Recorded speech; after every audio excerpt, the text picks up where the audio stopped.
selalu berusaha menyimpan sesuatu yang bisa membawa manfaat, baik untuk dirinya, untuk anak cucunya, maupun untuk keluarganya, untuk masa kini dan masa depannya. Kadang simpanan itu berbentuk uang, kadang berupa tanah, lain saat berbentuk pabrik, dan lain sebagainya. Sementara masa depan yang paling pasti adalah akhirat. Jika untuk masa depan dunia kita rela memeras keringat, membanting tulang, pergi pagi dan pulang petang, menyimpan uang, menyimpan tanah, menyimpan pabrik, pernahkah kita merenung jika satu saat kiamat datang, kita dibangkitkan dari kubur masing-masing, berdiri di padang mahsyar untuk mempertanggungjawabkan seluruh kegiatan hidup kita di dunia ini, lalu kita akan menuju ke alam akhirat. Sudahkah kita mempunyai simpanan untuk akhirat kita?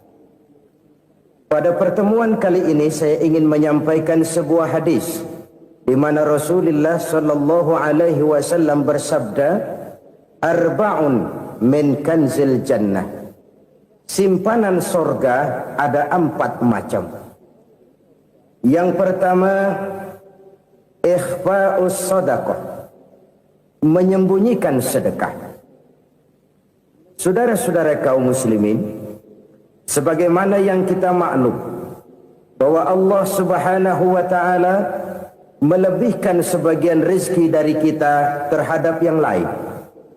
Ada yang kaya, ada yang setengah kaya, ada yang miskin, ada yang setengah miskin, dan selanjutnya. Ada yang gajinya kecil tapi penghasilannya gede. Ada yang penghasilannya gede tapi enggak punya gaji. Ada juga yang memang gajinya gede dan penghasilannya gede. Kelebihan rezeki merupakan sunnatullah dan tidak harus membuat kita merasa lebih dari yang lain. Bahkan sebaliknya, kelebihan itu harus membuat kita ringan tangan untuk menolong mereka yang memang memerlukan pertolongan.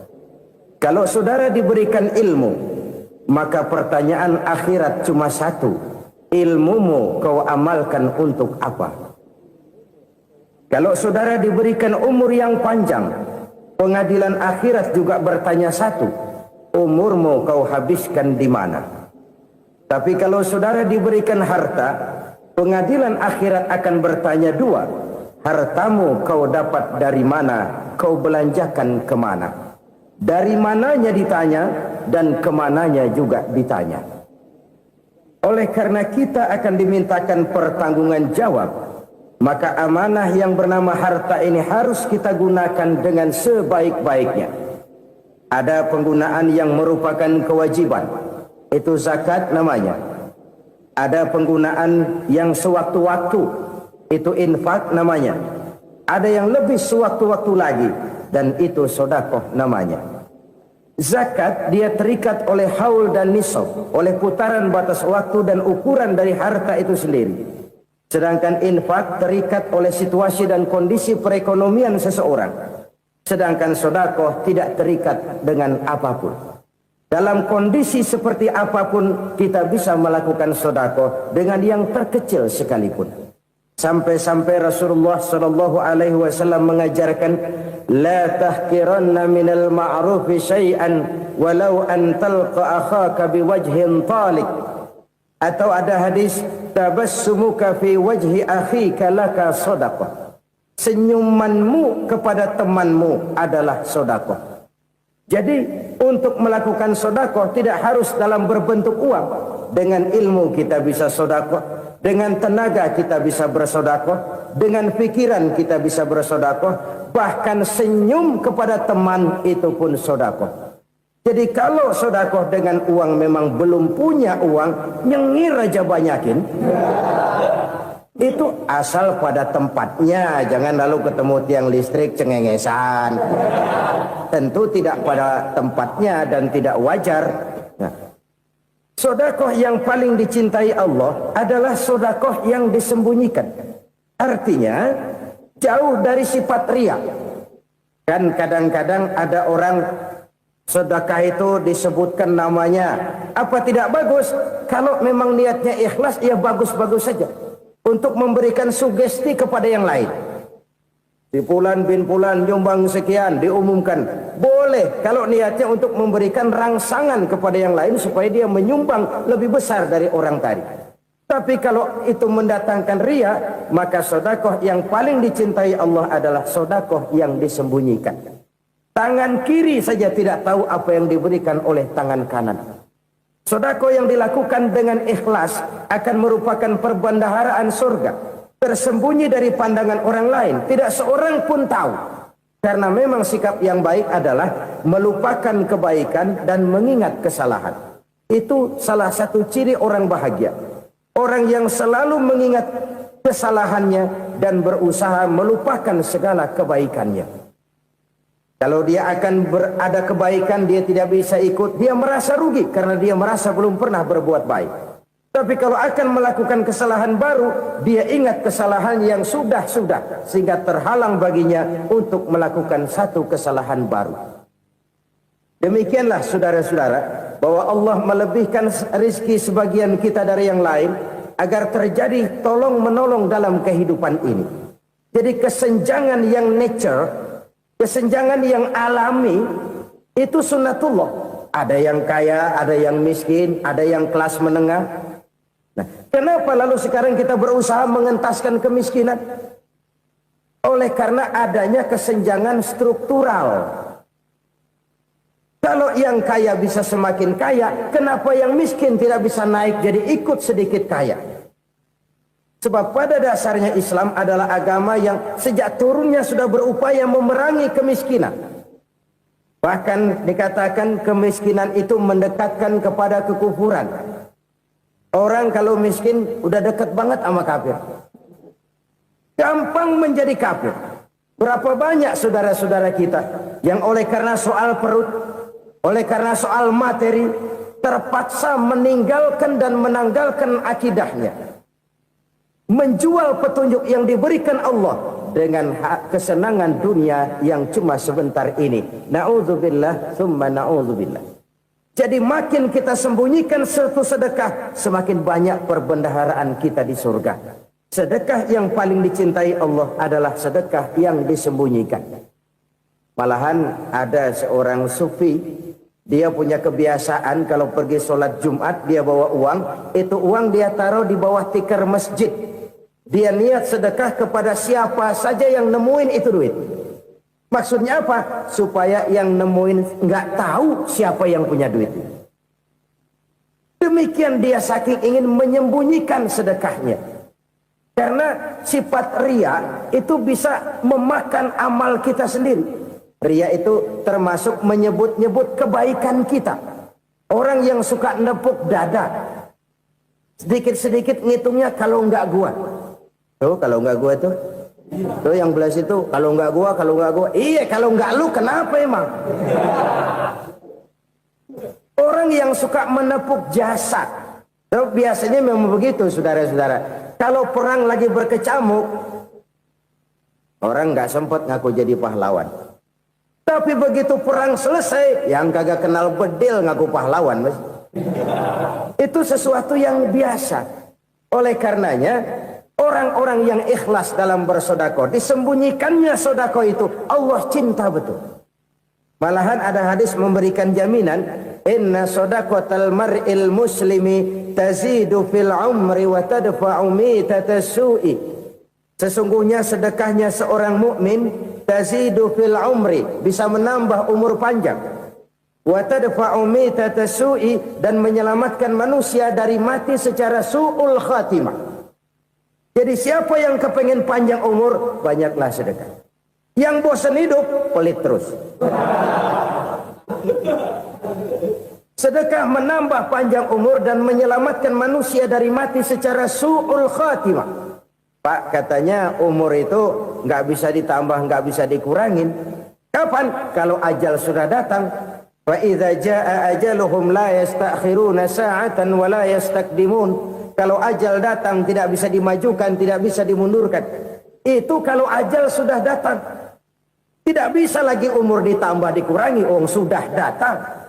Tapi kalau belum datang, itu kan haknya Allah. Mau ditambah, mau dikurangi, hak prerogatif Allah. Sebagai pencipta manusia, Allah maha kuasa dan maha mampu. Sedekah ini menambah panjang umur dan menyelamatkan manusia dari mati secara su'ul khatimah.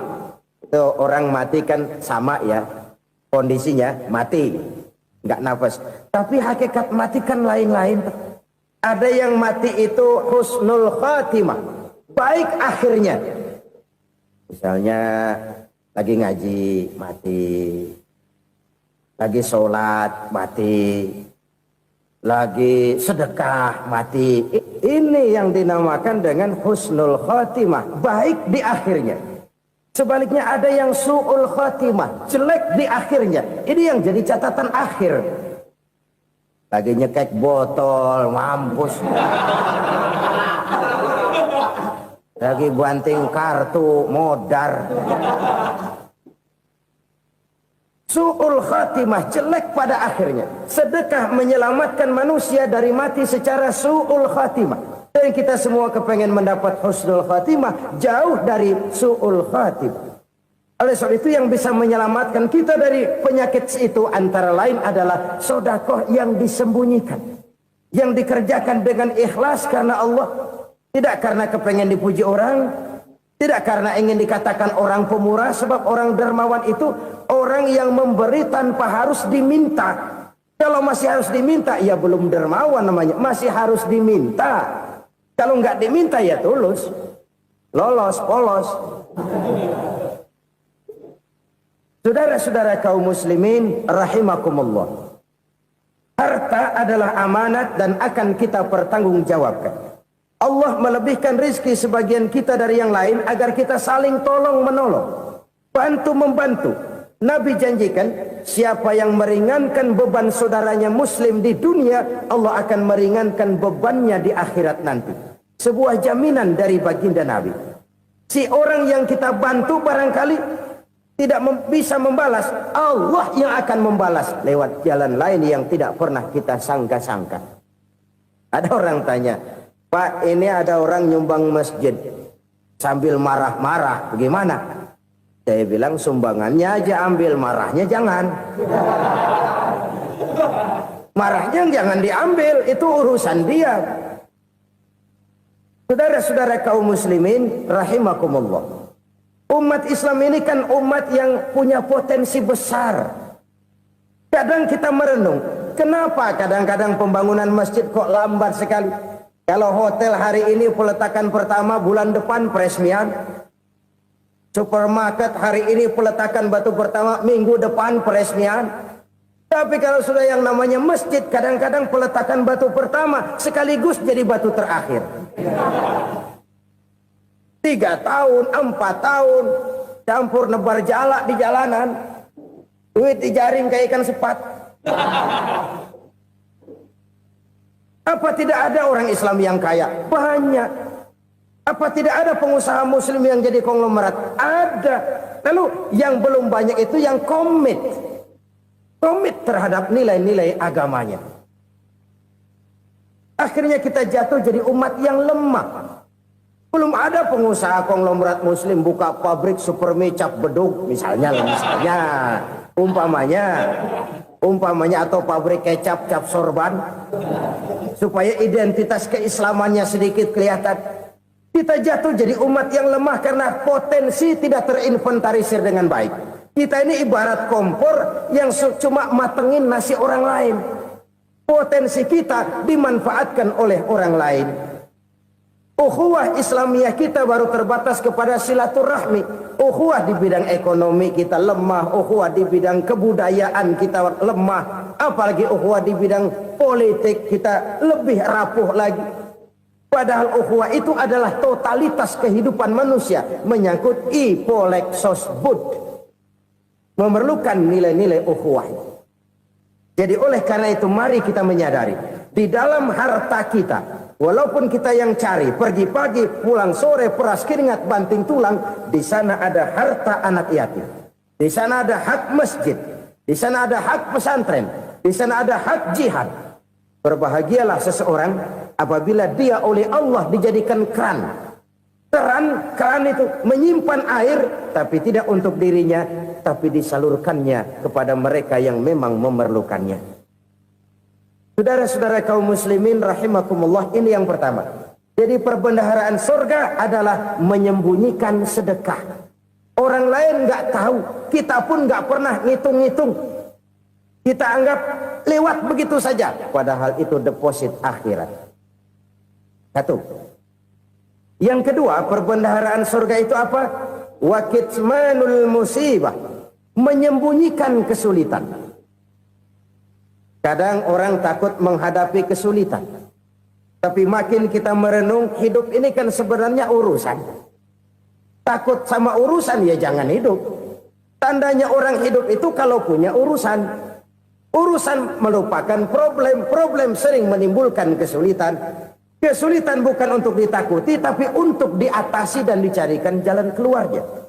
Siapa sih orangnya yang nggak pernah sulit-sulit? Makin tinggi status sosialnya, makin gede urusannya. Makin tinggi kualitas imannya, makin berat tingkat kesulitannya. Cuma memang yang namanya enak itu seperti pelangi.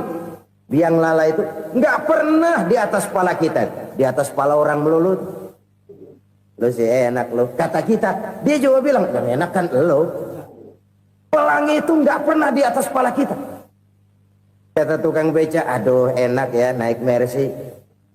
Kata tukang beca, apa yang di dalam mobil Mercy? Aduh enak bener tukang beca, di jok ngeringkuk ngorok pulas bener. Saya kamar pakai AC sejuk, tempat tidur sutra empuk, alga spring bed, gula kulik nggak bisa pulas kalau belum minum Valium, belum tidur. Enak bener tukang beca, di jok ngorok nggak tahu wetan kulon. Si tukang beca bilang yang di Mercy enak, yang di Mercy bilang tukang beca enak. Inilah enak. Nggak pernah di atas kepala kita, di atas kepala orang lain melulu enak itu. Nah, saudara-saudara, yang merupakan perbendaharaan surga itu orang yang bisa menyembunyikan kesulitan, baik pribadi ataupun rumah tangga. Nih terutama rumah tangga yang jadi soalnya. Kadang-kadang kita ini kalau senang, sebaliknya kalau senang kita diam, kalem aja, cuek. Banyak banget duit kita, bawaan diam aja udah. Malah ketemu orang takut.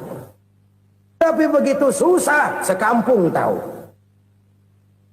Padahal Nabi mengajarkan perbendaharaan surga itu menyembunyikan musibah, menyembunyikan kesulitan. Kalau enak, cerita sama orang-orang. Kalau nggak enak, rasain sendiri, tekan sendiri, atasin sendiri. Kita kan sebaliknya. Senang kita diam. Asal lagi susah, paling tidak kita nyari teman buat cerita kesusahan. Siapa orangnya yang nggak pernah susah? Cuma soalnya bagaimana kita mengatasi kesusahan itu sendiri. Begitu juga misalnya kalau orang sudah berumah tangga, itu orang tuanya harus menjadi tempat dia cerita yang enak-enak saja. Yang nggak enak rasain berdua, selesaikan berdua, atasin berdua. Jangan dibalik. Asal senang diam, giliran susah saja. Maknya laporan. Terbalik, bisa menjaga security informasi. Maka nama bayam keluar diam, malah seluitan. Enak amat lo makan daging ayam. Security informasi. Saudara-saudara kaum muslimin rahimakumullah.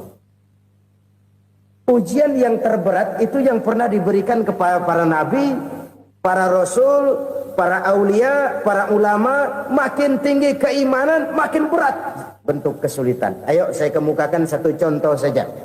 Ada seorang nabi yang kaya, nabi kaya, namanya Nabi Ayub.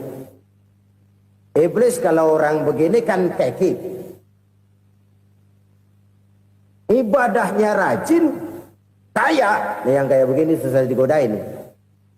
Kalau ibadahnya rajin, miskin, kali bisa disogok. Sini imannya mantap, ibadahnya rajin, kaya, nabi lagi. Oh, tapi namanya iblis nggak kurang akal. laporan, Tuhan, kenapa Les? Ya ini bahasa saya, bahasa Qur'annya sih nggak gitu. Itu hambamu yang namanya Ayub, dia rajin ibadah cuma karena dikasih kaya aja. Coba kasih miskin dia, berhenti dia sembahyang. Ah, kamu bisa aja. Saya tahu Ayub itu hambaku yang ikhlas. Saya buktiin Tuhan, silahkan. Dibuktiin lah, iblis turun ke alam ini. Yang mula-mula dia lakukan, dia rusak sawah ladang Nabi Ayub. Dia binasakan binatang ternak Nabi Ayub. Sehingga dalam waktu singkat, jatuhlah Nabi Ayub dari orang paling kaya, jadi orang paling miskin. Beliau masih ibadah di mihrab dalam masjid. Datang iblis. Saudara Ayub, ya. Lagi ngapain? Ibadah.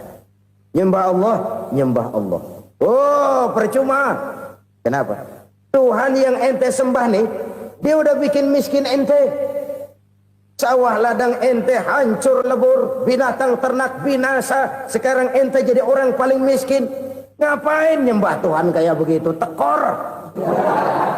Udah berhenti dah ibadah, berhenti ibadah. Ini iblis sama Tuhan laporannya lain, yang dikerjakan kepada Nabi Ayub juga lain. Benar begitu iblis kata Nabi Ayub? Iya, sawah ladang saya habis, buras. Binatang ternak saya binasa, binasa. Saya miskin, bangpak. Apa jawab Nabi Ayub? Bukan innalillahi, ini hebat. Alhamdulillahillazi a'tani wa akhza minni. Segala puji bagi Allah yang telah memberikan harta kepada saya dan sekarang mengambilnya lagi. Alhamdulillah. Allah yang ngasih, Allah yang ambil. Itu mah urusan Allah. Iblis cuman ibadah jalan terus, sujud lagi Nabi Ayub. Iblis seleher gondok banget. Dasar Nabi nggak mempan dia apa-apain. Miskin malah alhamdulillah. Allah yang ngasih, Allah yang ngambil. Jadi kalau kita tidak komit, kita tidak terikat kepada kaya, miskin, senang, susah, apa yang bisa bikin kita susah? Jadikan kekayaan, kemiskinan, jadikan senang susah sebagai anak buah yang bisa kita atur. Jangan kekayaan ngatur kita, jangan kemiskinan ngatur kita. Kita yang harus mengatur mereka. Senang susah, kaya, miskin, bahagia, sengsara, jadikan itu anak buah yang bisa kita atur. Kalau sekarang kita kaya, lain saat boleh jadi kita miskin, semiskin-miskinnya. Allah yang ngasih, Allah yang ngambil. Tenaga mana yang bisa menghalangi? Ibadah jalan terus. Iblis makin gondok. Dasar Nabi loh. Akhirnya apa? Nabi Ayub dikerjain, diberikan penyakit. Demikian fatal penyakitnya. Bayangin, udah miskin, sakit. Masya Allah. Miskin, sakit. Sakitnya nggak lama, kira-kira 16 tahun. Istrinya 3, 2 mental minta ceraiin. Ngerawatin laki bengek begini. Senang belum tentu, susah udah pasti nih. Cerai aja, cerai dah. Cerai. Tinggal satu Siti Rahmah yang setia menemani beliau. Sesetia-setianya hati perempuan. Satu saat Siti Rahmah bilang, Bang, iya, abang kan Nabi bang. Lalu, namanya Nabi kan doanya jarang meleset bang. Maksud kamu minta kenapa sih sama Tuhan biar abang sembuh baik dah bang? Siti Rahmah, iya. Saya sakit berapa tahun sih dah? 16 tahun bang. Sebelum ini saya sehat berapa tahun? Ya kira-kira 60 tahun bang. Nah coba ente banding-bandingin Rahmah. Saya dikasih sehat 60 tahun. Dikasih sakit 16 tahun. Sudah nggak sabar. Mau doa kepada Allah minta sembuh. Saya malu. Malu kepada Allah. Diuji dengan yang luar biasa seperti ini, tidak mengganggu stabilitas kehambaannya. Dia tetap menghamba kepada Allah Subhanahu wa ta'ala.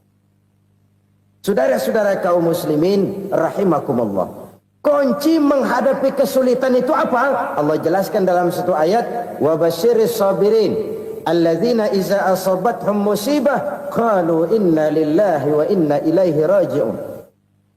Gembirakan orang-orang yang sabar. Siapa mereka itu? yang apabila mendapat musibah mereka kembali kepada keyakinan dasar segalanya dari Allah dan segalanya akan kembali kepada Allah. Ini konsepsi dasar dari sikap muslim dalam menghadapi berbagai kesulitan. Segalanya dari Allah, segalanya akan kembali kepada Allah. Kalau ini sudah kondisi dasarnya, maka kita akan lapang menghadapi kenyataan bagaimanapun pahitnya. Apakah itu namanya miskin, apakah itu namanya sakit, bahkan maut sekalipun. Maut sekalipun. Segalanya dari Allah, segalanya akan kembali kepada Allah. Ini sikap hidup, bukan sekedar ucapan. Kita kadang-kadang menjadikannya sebagai ucapan. Mulutnya sehingga berhenti, innalillahi wa inna ilaihi rajiun, tapi nangisnya terus gerung-gerungan. Bukan itu, ini kesadaran moral. Kalau segalanya dari Allah, segalanya kembali kepada Allah, kan sebenarnya cuma nunggu giliran. Hari ini saya nyembayangin dia, entah hari apa saya disembayangin orang. Hari ini saya antar dia ke kubur, entah hari apa orang nganterin saya ke kubur. Hari ini saya tahlilkan dia, entah nanti kapan orang tahlilkan saya. Segalanya dari Allah, segalanya akan kembali juga kepada Allah. Oleh sebab itu saudara-saudara, kesulitan bukan untuk ditakuti. Kesulitan justru untuk diatasi, dicarikan jalan keluarnya. Dan tidak ada orang yang tidak pernah mendapat kesulitan. Tidak ada. Semakin tinggi status sosial, semakin tinggi kualitas keimanan, semakin besar juga tingkat kesulitan. Hanya saja bagaimana cara kita mengatasinya. Dan Al-Quran menyatakan, inna ma'al usri yusra. Di balik kesulitan itu pasti ada kemudahan. Roda itu berputar. Karena itu Rasulullah Sallallahu Alaihi Wasallam mengingatkan kepada kita, ta'arraf ilallahi firraha ya'rifka fisyiddah. Ingatlah kepada Allah di waktu kamu senang, supaya Allah ingat kepada kamu di waktu kamu susah. Kalau waktu senang kita ingat kepada Allah, kita susah, Allah tidak akan meninggalkan kita. Tapi kalau waktu senang kita jauh dari Allah, sujud tidak sempat, dengan masjid jauh, ketika senang kita lupakan Allah. Nanti begitu kita susah, Allah lupakan kita. Dan itu menyakitkan. Oleh karena itu orang-orang tua kita dulu bilang, kalau lagi sehat ingat-ingat, lu bakal sakit nanti. Kalau lagi kaya, ingat-ingat satu saat kita bakal jatuh miskin. Bahkan kalau lagi muda, ingat-ingat kita bakal tua. Dan yang terpenting, kalau lagi hidup, ingat-ingat kita bakal mati. Saudara-saudara kaum muslimin, rahimakumullah. Jadi yang kedua, yang merupakan perbendaharaan surga, menyembunyikan musibah.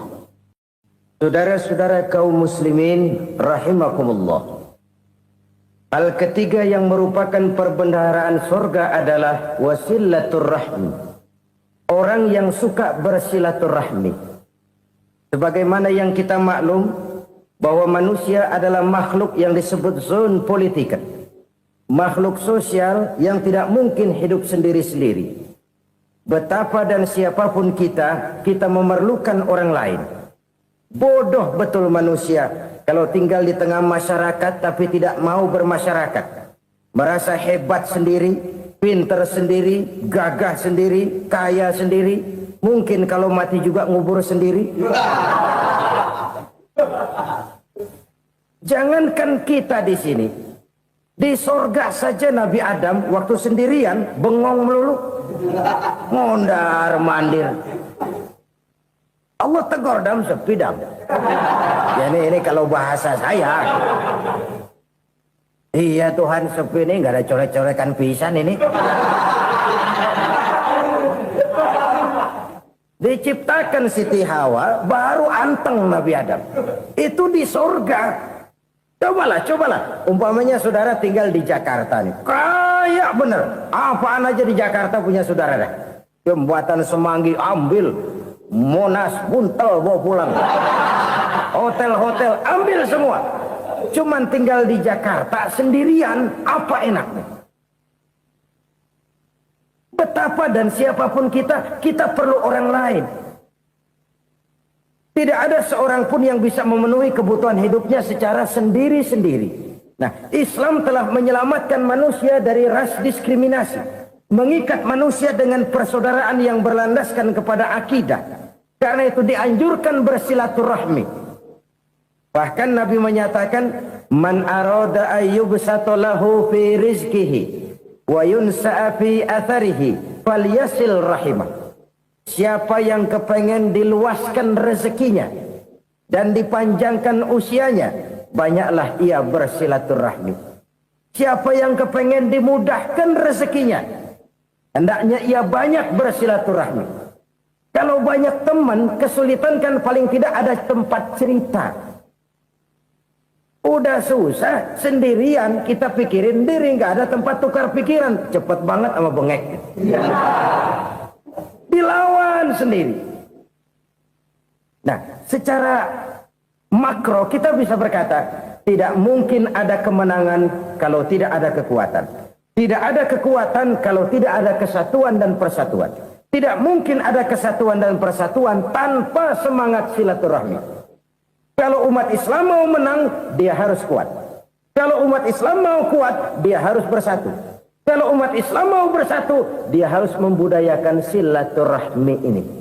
Bahkan sampai-sampai kata Nabi, kalau bisa cari nilai tambah. Apa? Silman qata'ak. Bersilaturahmilah kau kepada orang yang marah denganmu. Masya Allah, indahnya ajaran agama kita.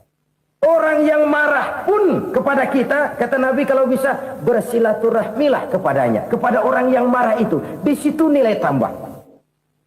Cuman jujur nih hadis, ngucapinnya gampang, ngamalinnya yang berat banget. Orang marah sama kita, kita disuruh silaturahmi, ada apa malu? Lu marah, ada gua marahan lagi. Tunggu pikirin. Saudara-saudara kaum muslimin rahimakumullah. Tapi ini yang diajarkan, bahkan ini yang dicontohkan oleh baginda Rasul.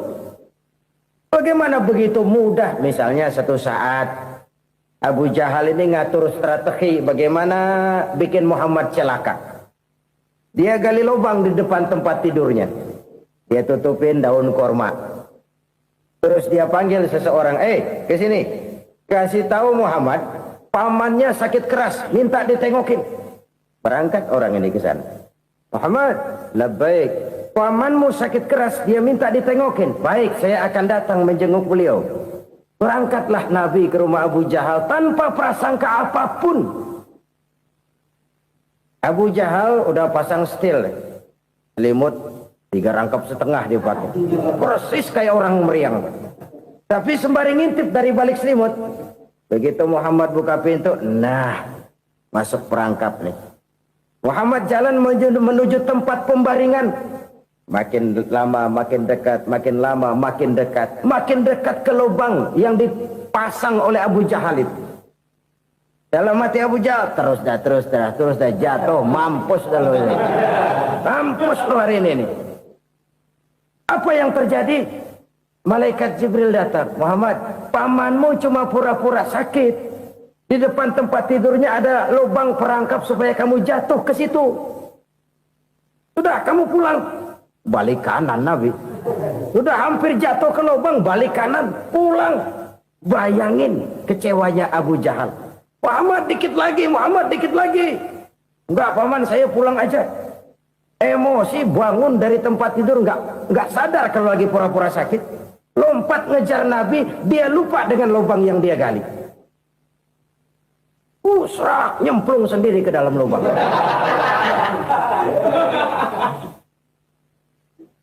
Nabi terus berlalu. Ini terjadi keanehan. Jatuh ke lubang yang dia gali itu sebenarnya nggak terlalu dalam ya, antara 3-4 meteran lah. Tolong saya jatuh ke lubang ini. Datanglah pelayan-pelayannya itu. Angkat saya dari sini. Oh, yang ngulurin tambang. Satu gulung belum juga nyampe itu tambang. Kurang, beli lagi ke warung. Sambung, ulur lagi, nggak juga bisa sampai. Wah, ini kerjaan Muhammad ini. Tolong, siapa salah seorang kamu ke rumah Muhammad, kasih tahu encangnya kecebur. Minta ditolongin. Sampaikan kepada Rasul. Kenapa?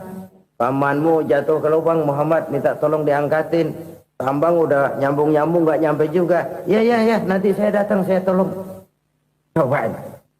Nyata-nyata orang berniat jahat mau mencelakakan dia. Datang dia menolong. Ini yang disebut air tuba dibalas air susu ya ini. Bukan sebaliknya. Air tuba dibalas air susu. Paman, kecebur ya? Iya Muhammad, tolong ini. Pegang tangan saya. Nabi ulurkan tangannya. Nyampe. Dipegang oleh Abu Jahal. Diangkat ke atas. Sampai atas. Apa kata Abu Jahal? Sihirmu memang hebat Muhammad. Udah ditolongin dikata sihir. Yang enak kita kemplang kan itu orang begitu. Urusan apa? Tapi inilah akhlak. Kalau bisa kamu bersilaturahmilah dengan orang yang marah kepadamu sekalipun. Orang marah kita tetap baik.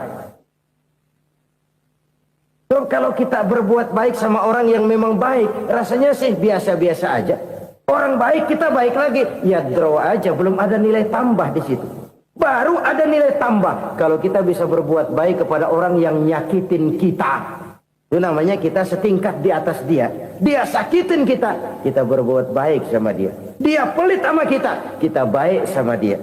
Dia marahin kita, kita deketin dia. Di situ kita punya nilai tambah.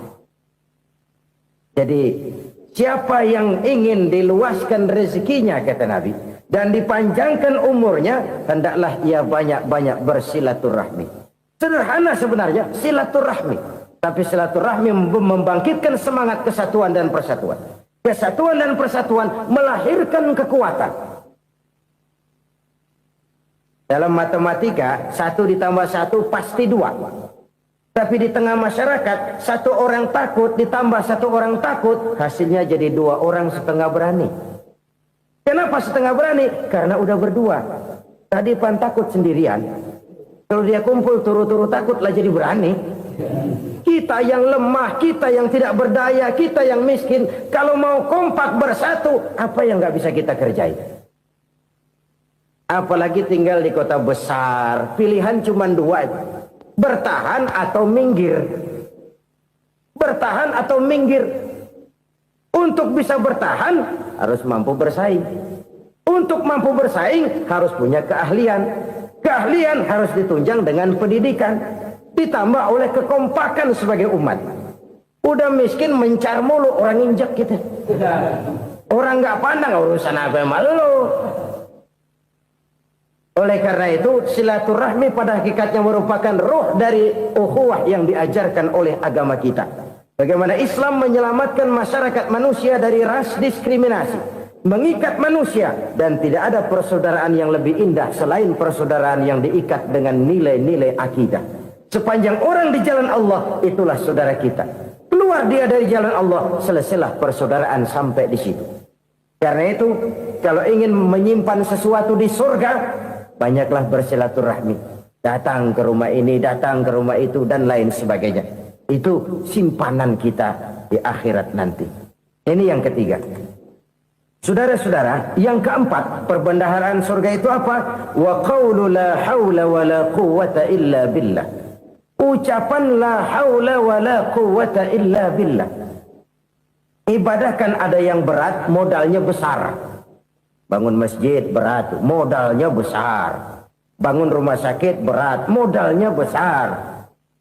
Ada ibadah yang berat, tapi modalnya ringan. Misalnya puasa. Puasa itu berat, mengendalikan nafsu. Kalau sekedar nggak makan nggak minum sih enteng, mengendalikan nafsu itu jihad terbesar. Tapi kan modalnya ringan, cuma niat saja. Ini ibadah berat, modalnya ringan. Ada ibadah yang ringan, modalnya juga enteng. Seperti termasuk ucapan la haula wa la quwwata illa billah. Tanpa sadar, la haula wa la quwwata illa billah. Nyelengin tuh di surga. Nyelengin, kita nggak terasa. Nyelengin simpenan akhirat. La haula wa la quwwata illa billah. Nyimpan lagi. Kaget. La haula wa la quwwata illa billah. Nyimpan lagi. Banyak simpenan. Walaupun sebenarnya yang dimaksud di sini adalah kesadaran batin. Bahwa tidak ada daya dan kekuatan kecuali Allah. Itu intinya. Kita memulai pekerjaan disunahkan baca bismillah. Kan begitu. Apa itu? Kesadaran moral. Bahwa ini saya bisa kerjakan. Saya kerjakan ini dengan menyebut nama Allah. Kenapa? Kalau Allah tidak memberikan daya dan kekuatan, mana mampu saya kerjakan ini. Maka saya kerjakan ini dengan menyebut nama Allah. Bismillah. Kesadaran moral. Manusia hanya wajib berusaha, tapi nggak pernah wajib berhasil. Banyak hal-hal yang kalau kita renungkan secara rasio, nggak mungkin. Tapi jadi kenyataan. La haula wa la quwata illa billah. Tidak ada daya dan kekuatan kecuali bagi Allah semata-mata. Kesadaran moral akan kelemahan dan keterbatasan makhluk bernama manusia. Kadang kita kagum dengan otak, tapi kita sering lupa sama yang bikin otak. Padahal bagaimanapun hebatnya otak, yang bikin otak pasti lebih hebat dari otak. Nggak percaya, silahkan otak-otakan. Inilah kecenderungan. Kita kagum dengan pesawat-pesawat mutakhir, bukan main besi gede banget terbang itu. Alangkah hebatnya. Lalu apa yang bikin otak tidak lebih hebat dari itu semua? Kita puji laut. Apa yang bikin laut tidak lebih hebat dari laut itu? La haula wa la quwata illa billah. Tidak ada daya dan kekuatan kecuali Allah. Apa yang bisa kita lakukan kalau tidak karena daya dan kemampuan yang diberikan oleh Allah kepada kita? Lahirlah sikap tawadu, rendah hati, tidak melonjak menjadi angkuh dan sombong, sadar akan kelemahan dan keterbatasan diri. Sebagai makhluk yang diciptakan oleh Allah Subhanahu wa taala. Jadi satu sisi ini ucapan yang berpahala, la haula, jadi wiridan. Pada sisi lain ini kesadaran moral, sikap mental, kesadaran batin bahwa yang punya daya dan kekuatan itu cuma Allah. Kita nggak pantas untuk sombong, sebab sombong itu pakaiannya Allah. Kita nggak sedang pakai pakaian Allah, kegedean. Dan makin kita renungi, makin terbentur. Apa sih yang bisa kita sombongin? Kita mau sombong apa? Kaya, pintar, itu kan semua relatif. Di atas langit masih ada langit lagi. Jadi oleh karenanya, marilah kita menyadari. Manusia hanya wajib berusaha, tapi tidak pernah wajib berhasil. Yang berusaha saja tidak wajib berhasil, apalagi yang tidak berusaha. Islam bukan agama orang pemalas yang selesai sholat lalu endelohom, nggelenggem ayem-ayem. Tapi Islam bukan agama orang sombong yang setelah berusaha lalu tidak memerlukan Allah. Kita bisa saja bikin proyeksi, tahun sekian kita bakal panen besar menurut perhitungan otak. Tapi ada kejadian lain. Apa? Tikus ngambek. Habis itu dimakanin tikus, panen gagal. Proyeksi rasional gagal oleh tikus-tikus yang ngambek itu. Bisa saja terjadi. Tahun depan kita panen besar, urung. Kenapa? Musim panas panjang. Dan sekarang ini koran-koran bikin berita musim mengalami penyelewengan. Bukan cuma manusia yang nyeleweng sekarang. Musim pakai nyeleweng. Mestinya kan musim hujan udah selesai, masih hujan-hujan juga. Musim. Nah sekarang kita boleh bikin proyeksi, kita bakal panen besar. Tahu-tahu musim panas panjang, sawah retak, air kering. Cari teknokrat yang paling botak, suruh pendekin tuh musim panas. La haula wa la quwata illa billah. Inilah kesadaran moral. Saudara, saya teringat satu saat ada seorang konglomerat. Umurnya ya kira-kira 70-an. Satu saat dia ditanya oleh wartawan, "Pak, umur Bapak berapa sih?" "Ya paling 10 tahun." 10 tahun? 10 tahun? Anak Bapak berapa orang? Satu saja? Satu. Harta Bapak berapa? Ya paling-paling bangsa 7 juta kali. 7 juta? Iya. Pak, kenapa Bapak bohongi saya? Bapak punya buku biografi. Koran-koran, majalah-majalah banyak memuat cerita riwayat hidup Bapak. Saya tahu umur Bapak 70. Kenapa bilang cuma 7 tahun? Saya tahu anak Bapak 8. Kenapa cuma bilang 1? Saya tahu harta bapak miliaran, mungkin triliunan, pabrik di mana-mana, bank di mana-mana. Kenapa bilang uang bapak cuma 7 juta? Nah, kata si konglomerat tadi, kamu benar nak, kamu benar. Umur saya kalau jumlahnya memang 70 nak. Cuman ingat-ingat saya, baru 7 tahun terakhir ini saya sujud. Baru 7 tahun terakhir ini saya berusaha dekat dengan Allah. Saya laksanakan perintahnya, saya jauhi larangannya. 7 tahun inilah rasanya yang ada nilainya di hadapan Allah. Yang 63 tahun matong, kelabu, kelem umur gue. Habis untuk maksiat, untuk munkarat. Maka ketika ditanya tadi, umur saya 7 tahun itu. Oh begitu Pak. Oh iya. Lalu anak Pak. Anak bapak kan 8. Kenapa bilang cuma 1? Nah, kalau jumlah hitungannya memang anak saya 8. Tapi dari 8 orang ini rasanya cuma 1 nih. Yang bakal jadi buah hati, belahan jantung. Pelanjut cerita, penerus sejarah. Bakal jadi anak soleh yang akan mendoakan saya. Cuma 1 rasanya anak saya ini yang bakal jadi buah hati saya. Besar-besaran saya. Yang akan mendoakan di kubur saya. Yang akan mendoakan di akhirat saya. Yang 7 orang mana, Masya Allah, yang atuh tenggeng, yang atuh nyekek botol mulu, yang atuh nggak karu-karuan. Makanya saya bilang 1 anak saya yang akan bisa mendoakan saya. Oh begitu Pak. Iya. Nah harta Pak, harta bapak kan triliunan, pabrik bapak di mana-mana, uang bapak hampir di tiap bank-bank besar. Kenapa bilang cuma 7 juta? Betul kau nak. Harta saya kalau jumlahnya memang miliaran, triliunan mungkin. Tapi yang saya ingat baru 7 juta tuh yang saya belanjakan di jalan Allah. Saya nyumbang masjid, saya santuni yatim piatu, saya bantu pembangunan pesantren, saya bantu pembangunan rumah sakit Islam. Itu yang akan saya bawa pulang ke akhirat, yang 7 juta itu. Yang triliunan itu nanti akan diperebutkan oleh anak-anak saya sebagai waris saya. Jadi harta saya 7 juta itu yang bakal nemenin saya di akhirat. Yang akan saya bawa pulang jadi teman saya. Saudara-saudara kaum muslimin, jangan-jangan orang tua itu adalah kita-kita ini. Jangan-jangan kita-kita ini adalah orang tua itu. Jangan-jangan itu potret dari diri kita masing-masing. Dari sekian umur yang diberikan Allah, berapa tahun yang ada nilainya di hadapan Allah? Dari sekian anak-anak yang merupakan amanah, berapa yang akan mendoakan kita sebagai orang tuanya menjadi anak soleh? Dari sekian banyak harta yang diberikan Allah, berapa yang akan kita bawa pulang menghadapnya nanti, yang kita belanjakan di jalan Allah? Ini sebuah potret kehidupan. Karena itu kita kembali kepada la haula wa la quwata illa billah. Kita wajib berusaha, kita wajib berikhtiar. Selebihnya, segala daya dan kekuatan hanya milik Allah saja semata-mata. Satu kesadaran batin dari setiap pribadi muslim. Setelah ia berusaha dan berikhtiar, ia menyerahkannya kepada Allah Subhanahu wa ta'ala.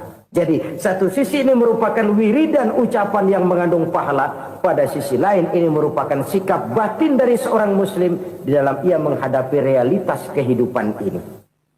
Saudara-saudara kaum muslimin, rahimakumullah. Kalau ini kita jadikan satu basis kehidupan, maka ini akan menyelamatkan manusia dari kemungkinan tergelincir menjadi orang yang lupa diri dan lupa darat. Sebab itu Imamul Ghazali berpesan, Jadidis safinah fa innal bahra amiq wa khuziz zad fa inna safara ba'id wa khaffifil hamla fa innal hamla sadid. Perbarui selalu kapalmu karena lautan sangat dalam. Bawa bekal yang banyak karena perjalanan ini sangat jauh. Ringankan beban karena kebanyakan beban akan menyakitkan. Alangkah indah kalimat ini, alangkah dalam makna yang terkandung di sana. Perbarui selalu kapalmu karena lautan sangat dalam. Apa artinya ini? Jaga mentalmu baik-baik. Pelihara imanmu baik-baik karena hidup penuh cobaan seperti lautan. Kita kalau berlayar di lautan kan kadang-kadang tenang, angin bertiup sepoi-sepoi basah. Jika malam datang bintang gemintang bertabur menghias cakrawala. Rembulan memantulkan sinarnya dengan indah. Dalam keadaan begitu berlayar enak. Tapi lain saat ombak menggunung, halilintar menyambar, angin topan bertiup. Berapa banyak sudah saudara-saudara kita yang tenggelam di lautan dunia tanpa sadar bahwa dia belum sampai kepada pantai yang akan dituju. Berapa banyak sudah saudara-saudara kita yang tenggelam di lautan dunia ini tanpa sempat bangkit lagi. Dia menyangka sudah sampai kepada tujuannya. Hati-hati kapal jangan sampai bocor karena lautan sangat dalam. Iman ini jaga baik-baik karena hidup penuh dengan ujian. Wa khuzizat fa inna safara ba'id.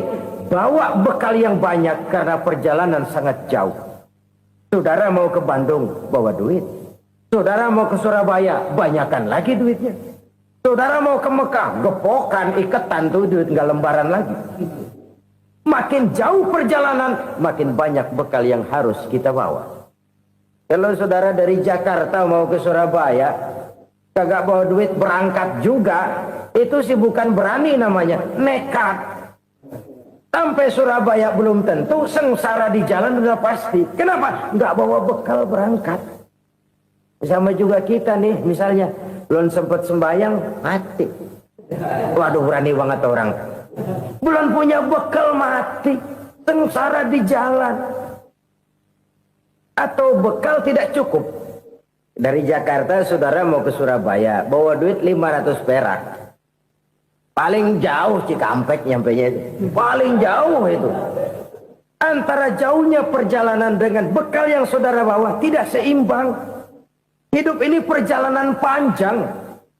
A walking tour. Dimulai dari alam arwah. Sebelum jasad diciptakan, roh diciptakan lebih dulu. Dari situ pindah ke alam rahim. Dari alam rahim pindah ke alam dunia. Dari alam dunia pindah ke alam barzah. Baru menuju akhirat. Satu perjalanan panjang. Kalau bekal tidak bawa, sengsara di jalan. Bawa bekal yang banyak karena perjalanan ini sangat jauh. Wa khaffifil hamla, ringankan beban karena beban itu cuma akan menyulitkan. Kalau bekal itu sih keperluan, tapi beban nggak kita perluin, cuma ngeberat-beratin. Apa ini beban? Dosa, kecurangan, kebatilan, kesoliman, ketidakadilan, kesewenang-wenangan. Itu akan jadi beban kita di akhirat. Alangkah celakanya, perjalanan panjang, bekal tidak bawa, beban kelewat banyak, alamat sengsara di jalan. Pahala tidak ada, dosa berlipat ganda. Na'udzubillah, summa na'udzubillah. Kalau kita rangkum nasihat Al-Ghazali dengan kisah si konglomerat tadi, kita akan mengambil kesimpulan. Pertama, bekal terbaik dalam menghadapi gejolak kehidupan ini tidak lain adalah iman. Yang kedua, pahala dan dosa. Dua hal kontroversial. Pahala adalah bekal, dosa adalah beban. Tapi kita sekarang kan tidak begitu terangsang kepada yang abstrak. Orang berlomba mencari yang konkret-konkret saja. Yang real. Kalau memang dosa, benjol dong. Kira-kira begitu. Kira-kira begitu. Persis orang Yahudi dulu. Orang Yahudi itu kan pernah minta kepada Nabi Musa. Ya Musa, lan nu'mina laka hatta narallaha jahrah. Musa, kami nggak bakal mau beriman kepada Allah kalau belum kami lihat Allah ada nongkrong di depan kami. Kalau memang Tuhan ada, taruh dong di depan kami. Mau yang konkret-konkret saja. Kalau memang dosa, benjol dong. Kalau memang pahala, berasa dong. Orang terangsang kepada yang real, yang konkret-konkret saja. Karena itu, untuk mengejar dosa, orang mau bayar. Tapi untuk mengejar pahala, walaupun tidak bayar, orang segan. Ini yang dikatakan oleh Nabi, kamu mengharapkan ke surga, tapi kamu berat melaksanakan sesuatu yang bisa membawa kamu ke surga. Kamu ingin jauh dari neraka, tapi tiap saat kamu lakukan perbuatan-perbuatan yang justru menjerumuskan kamu ke neraka. Idda'aitum an-najata minan nar wa ramaitum fiha anfusakum. Kamu ingin selamat dari neraka, tapi kamu lemparkan diri kamu ke neraka. Kamu ingin masuk surga, tapi berat sekali kamu melakukan perbuatan-perbuatan yang bisa menyampaikan kamu di surga. Saudara-saudara kaum muslimin rahimakumullah. Jadi hal keempat yang merupakan perbendaharaan surga adalah la haula wa la quwwata illa billah. Satu sisi ini merupakan ucapan yang memperberat timbangan akhirat. Pada sisi lain ini merupakan sikap hidup seorang muslim. Kesadaran batin yang sangat dalam bahwa tidak ada daya dan kekuatan kecuali Allah. Dan itu kita simbolkan pada saat memulai pekerjaan dengan Bismillah, dengan menyebut nama Allah. Satu kesadaran moral, saya hanya bisa melakukan ini karena diberikan daya dan kekuatan oleh Allah. Lahirlah sikap tawadu, rendah hati, tidak melonjak menjadi angkuh dan sombong. Saudara-saudara, sampai sini dulu jumpa kita kali ini. Semoga 4 perbendaharaan surga ini dapat kita lakukan, yang kelak akan merupakan bekal kita di kemudian hari nanti. Amin ya rabbal alamin. Bapak-bapak, ibu-ibu, saudara-saudara kaum muslimin rahimakumullah. Di dalam kehidupan kita sebagai seorang muslim, minimal 5 kali dalam sehari semalam kita mendengar seruan untuk mendirikan solat yang disebut azan. Ada kalimat menarik di dalam kalimat azan itu, yakni seruan hayya 'alal falah, marilah menuju kepada keberuntungan, marilah meraih kemenangan. Seruan ini adalah kecenderungan dari setiap manusia, apapun warna kulitnya. Artinya, setiap orang dalam hidup selalu ingin meraih dan mencari kemenangan. Kemenangan akan melahirkan kepuasan batin, dan kepuasan batin memberikan kebahagiaan. Sedangkan kekalahan melahirkan penderitaan batin, dan penderitaan batin menjerumuskan seseorang di dalam berbagai bentuk kerugian. Jikalau inilah seruan azan, maka masalahnya ialah apa yang menyebabkan kita meraih kemenangan. Al-Quranul Karim memberikan tuntunan dan ajaran kepada kita bahwa orang-orang yang memperoleh kemenangan itu tidak lain adalah orang-orang yang bertakwa. Hanyalah mereka yang bertakwa kepada Allah Subhanahu wa ta'ala pada akhirnya akan tampil sebagai pemenang. Lalu siapa orang yang bertakwa itu? Dijelaskan dalam awal-awal Al-Baqarah, orang yang bertakwa yang akan meraih kemenangan. Pertama, allazina yu'minuna bil ghaib, yaitu orang-orang yang beriman kepada yang gaib. Percaya bahwa ada alam yang gaib, alam yang abstrak, alam yang tidak bisa dijangkau oleh salah satu daripada panca indera kita. Mereka percaya dan beriman kepada adanya malaikat, beriman kepada adanya iblis dan jin, beriman kepada adanya alam kubur, beriman kepada adanya alam mahsyar, beriman kepada adanya alam akhirat, beriman kepada adanya surga dan neraka. Beriman bukan cuma sekedar beriman dalam ucapan bibir saja, tetapi beriman yang nilai iman itu mampu mewarnai gerak dan gaya hidupnya. Iman yang meresap sampai ke tulang sumsum, kemudian memberikan dampak positif di dalam kehidupan manusia. Alam, kita tahu, adalah sesuatu yang selain Allah, dan Allah bukanlah alam. Apapun namanya selain daripada Allah, itu adalah alam. Alam pada hakikatnya terbagi menjadi 2. Ada alam syahadah, alam nyata, alam konkret, alam yang bisa dijangkau oleh salah satu indera kita. Kemudian ada alam ghaib, alam yang tidak bisa dijangkau oleh panca indera kita, alam metafisika, alam abstrak, alam yang wajib kita imani keberadaannya. Kita percaya bahwa malaikat itu ada, Kita percaya kepada jin, bahwa jin itu ada. Kita percaya kepada adanya iblis dan setan. Bukan percaya kepada iblis dan setannya, percaya bahwa iblis dan setan itu ada. Itu termasuk salah satu daripada sifat orang yang bertakwa kepada Allah.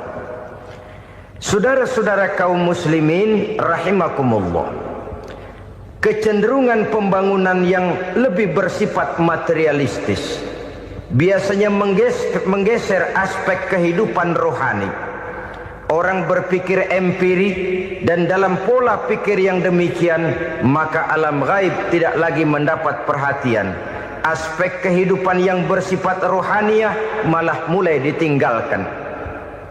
Akibatnya terjadilah kepincangan di dalam kehidupan kita. Pernah ada satu pengalaman pribadi dalam perjalanan kembali ke tanah air. Dalam pesawat di sebelah kanan saya duduklah seorang Jerman namanya Heiner Simonsen. Iseng saya ajak kenalan, saya ajak ngobrol, saya tanya dia. Saya bilang, Mas Heiner ini, kalau pesawat yang kita tumpangi ini jatuh ke bawah, kira-kira apa yang bakal terjadi, Mas? Dia bilang, kita semua akan mati. Begitu? Iya. Oke. Apa itu mati? Tanya saya. Dia bilang, untuk tahu apa itu mati, kita harus tahu lebih dahulu apa itu hidup. Saya pikir nih bule bisa ngomong juga. Baiklah kata saya. Apa hidup menurut Anda itu?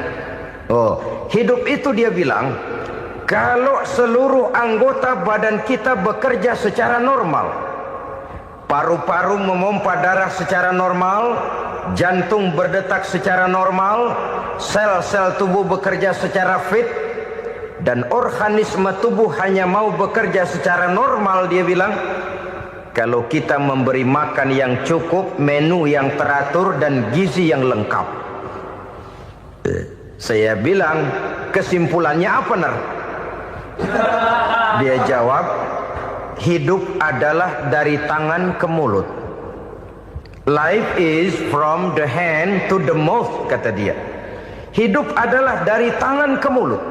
Jadi masalah hidup tidak lebih daripada masalah isi perut. Orang pergi pagi, pulang sore, peras keringat, banting tulang, perut yang dibelain. Saya bilang, you are wrong. Sampean salah, Ner. Kamu orang Islam bukan? Bukan. Pantas. Kenapa saya salah? Dia bilang, ya jelas salah. Salahnya di mana? Kamu ini manusia. Kalau hidup cuma dari tangan ke mulut, saya bilang, kambing di kampung saya juga begitu pikirannya, Ner. Itu kambing di kampung saya, asal perutnya kenyang, sudah hidup dia. Perkara besok bagaimana, lusa prospeknya macam mana, bulan depan ada apa, kambing nggak pernah mikir. Di kampung saya kambing juga pikirannya begitu. Kamu Kristen ya? Tadinya. Loh kok tadinya, lalu apa sekarang kamu ini? Dia bilang, sekarang saya netral. Saya tidak beragama, tapi saya percaya kepada Tuhan sebagai pencipta alam. Saya ingat benar dia bilang, I haven't any religious, but I believe to God as the creator of the world. Kenapa bisa netral begitu, Ner? Habis saya bingung katanya. Islam bilang Islam baik, Kristen bilang Kristen baik, Hindu Buddha bilang Hindu Buddha baik, semua agama baik. Saya netral sekalian, nggak beragama. Yang penting saya percaya kepada Tuhan. Saya bilang, Ner, kamu ini kayak orang mau beli celana. Lalu bingung, yang satu bilang Levi's bagus, yang satu bilang Blue Jean hebat, yang satu bilang Wool England hebat. Celana ini hebat, celana itu bagus, celana ini hebat. Semua celana bagus, kamu bingung. Akhirnya netral, tidak pakai celana. Itu juga salah. Saya pikir-pikir, kemudian saya melihat bahwa dua pola berpikir Heiner ini nampaknya sudah mulai menggejala di lingkungan masyarakat bangsa kita.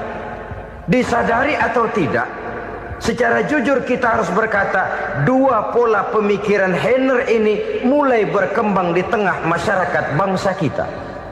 Pertama, pola pikir materialisme. Hidup adalah dari tangan ke mulut. Masalah hidup tidak lebih masalah isi perut. Itu yang perlu dibela, dan disitulah arti kehidupan. Pergi pagi, pulang sore, peras keringat, banting tulang untuk mempertahankan perut. Kalau sudah kemari cara orang berpikir, maka buat apa percaya kepada yang gaib? Untuk apa sholat? Untuk apa puasa? Untuk apa zakat? Untuk apa menghadiri majelis taklim? Tanpa kepercayaan kepada yang gaib, hidup berjalan menurut alur empiris dan materialis. Kalau sudah ke sana cara orang berpikir, biasanya orang lalu cenderung menghalalkan segala cara. Hanyalah orang yang percaya bahwa akhirat ada. Hanyalah orang yang percaya bahwa alam kubur itu ada. Hanyalah orang yang percaya bahwa malaikat itu ada, hidupnya akan lebih terarah dan terkendali. Karena kepercayaan kepada yang gaib, yang merupakan fase daripada kehidupan setelah hidup yang sekarang ini, mewarnai gerak pribadi seseorang di dalam dia melakukan kegiatan hidupnya. Pola berpikir materialisme, disadari atau tidak, mulai menggejala di lingkungan masyarakat bangsa kita. Hidup tidak lebih dari urusan tangan ke mulut, mulut ke tangan, tangan ke mulut. Asal perut sudah kenyang, hiduplah sudah. Perkara bagaimana prospek hari yang akan datang, bagaimana akhirat, tidak jadi persoalan. Ini yang oleh Nabi diperingatkan, ad-dunya sijnul mu'min wa jannatul kafir. Dunia adalah penjara bagi orang beriman dan surga bagi orang kafir. Dulu di zaman Belanda hadis ini pernah disalah tafsirkan, disalah artikan, digunakan sebagai senjata untuk mengkebiri dan membuat impoten umat Islam. Sudahlah umat Islam gak usah macam-macam, kata Belanda. Dunia ini kan penjara buat orang Islam, surga buat orang kafir. Di penjara jangan bertingkah.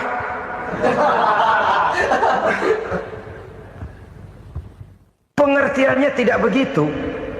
Dunia adalah penjara bagi orang mukmin. Artinya dalam kehidupan dunia seorang mukmin tidak bebas memperturutkan hawa nafsunya. Di penjara hawa nafsunya itu. Sebaliknya, surga bagi orang-orang kafir. Buat orang kafir, surgalah dunia ini. Mereka bebas memperturutkan hawa nafsunya. Dilarang tidak terlarang, dicegah pun tidak tercegah. Mereka hidup menurut alur bisikan nafsu mereka sendiri. Kemudian bila ajal datang, maut merenggut nyawa, selesailah surganya sampai di situ. Maka bagi orang-orang yang tidak percaya kepada adanya akhirat, kepada adanya alam gaib, surganya sebatas umurnya. Sekali lagi, surganya sebatas umurnya. Bila umur selesai, ajal pun datang merenggut nyawa, selesailah sudah surganya sampai di situ. Alangkah pendeknya perjalanan orang-orang yang tidak percaya kepada alam gaib ini. Bagi kita mukmin, jikalau kita mampu memenjarakan hawa nafsu, kita bisa bahagia di dunia ini. Dan Islam memang tidak menyuruh kita sengsara di dunia. Raih dunia, kejar dunia, gapai dunia sebagai alat untuk mencapai kebahagiaan di akhirat nanti. Hidup adalah satu perjalanan panjang yang terbentang sejak kita terlahir dari alam rahim sampai kepada alam akhirat nanti. Andai kata kita gagal meraih kebahagiaan di dunia, toh kita masih punya akhirat. Tapi jangan jadi dalil yang melemahkan semangat. Biarin dah kita di dunia kebelangsak, yang penting akhirat. Akhirnya dunia benar-benar kebelangsak. Bagaimana dunia ini bisa kita raih, dan bagaimana meraih dunia untuk menunjang kepentingan akhirat nanti. Yang kedua, dari pikiran Heiner yang saya lihat menggejala di lingkungan masyarakat bangsa kita, timbulnya manusia-manusia netral. Seolah-olah Tuhan yes, agama no. Sama Tuhan percaya, agama ogah. Tuhan ngangguk, giliran agama godeng. Padahal hampir dalam setiap ayat dalam Quran, kata-kata amanu biasanya bergandeng dengan wa amilus shalihat. iman dan amal soleh. Ini sebagai isyarat Tuhan dan agama jangan pernah dipisah-pisah. Apabila kita bertuhan, maka kita harus beragama. Apabila kita beragama, maka agama itu harus bersumberkan dari Tuhan yang kita imani itu. Tidak mungkin kita pisah, Tuhan yes, agama no. Sama Tuhan percaya tapi agama bikin sendiri. Sembayangnya cukup bengong 2 jam madep ngulon.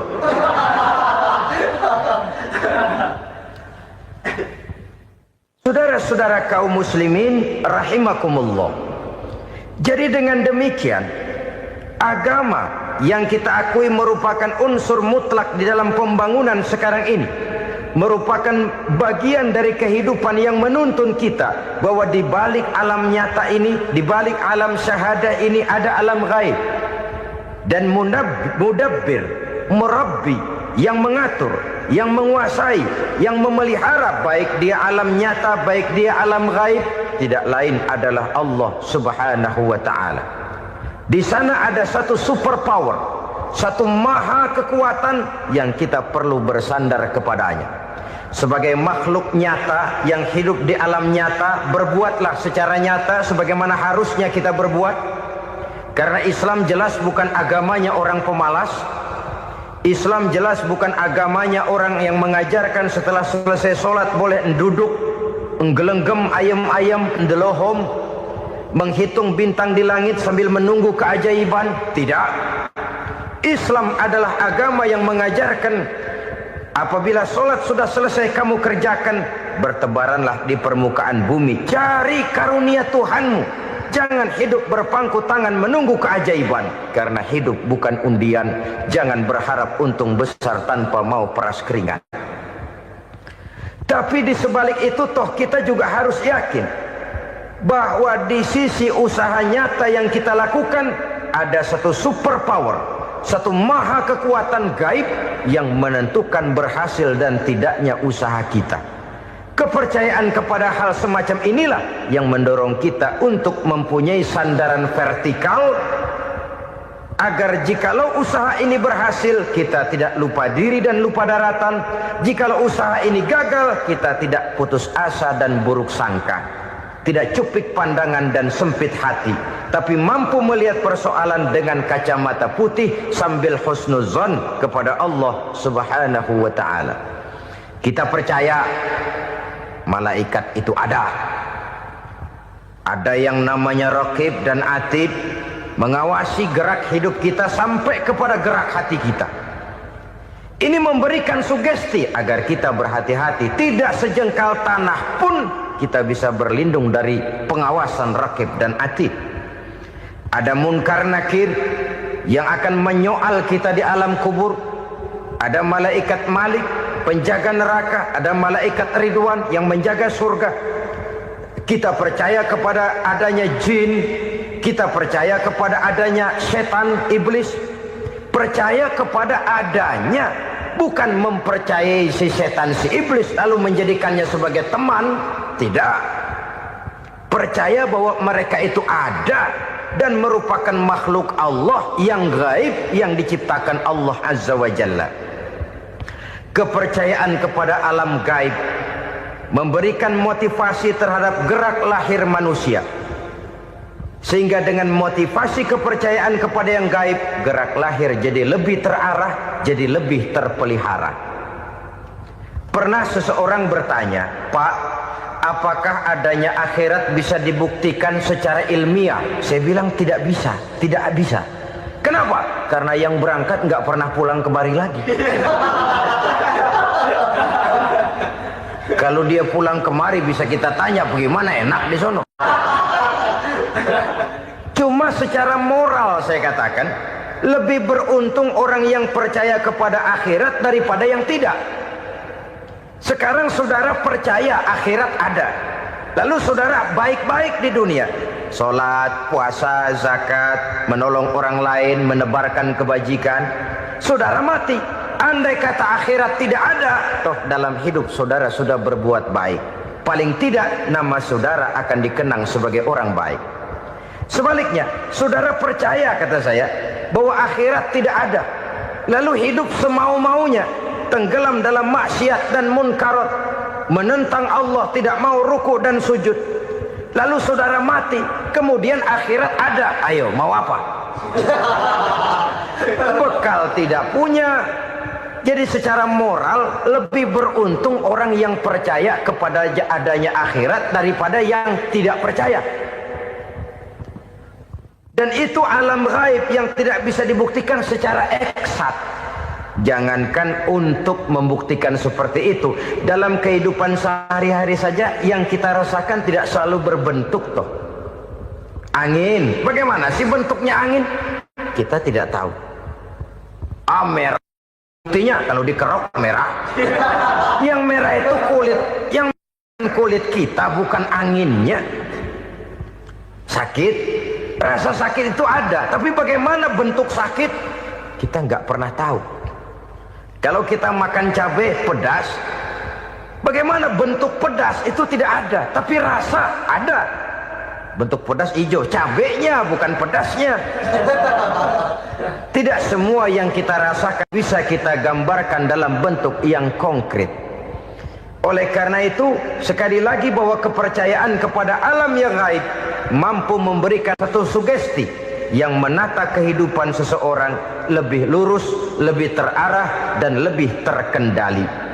Maka wajar kalau kepercayaan kepada yang gaib mengantarkan seseorang untuk meraih kemenangan.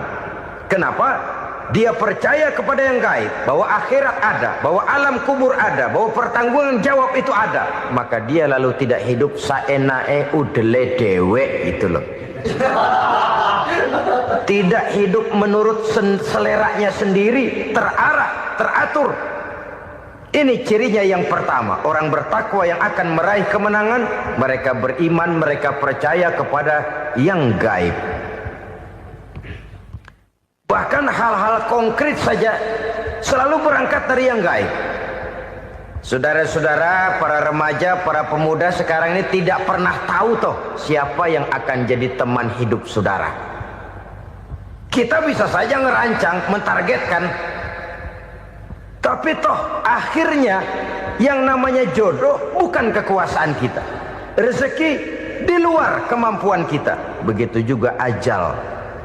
Maut, jodoh, ajal adalah contoh-contoh konkret bahwa pada akhirnya yang gaiblah yang menentukan. Bertahun-tahun ngelancong, emang jodoh seret nggak jadi.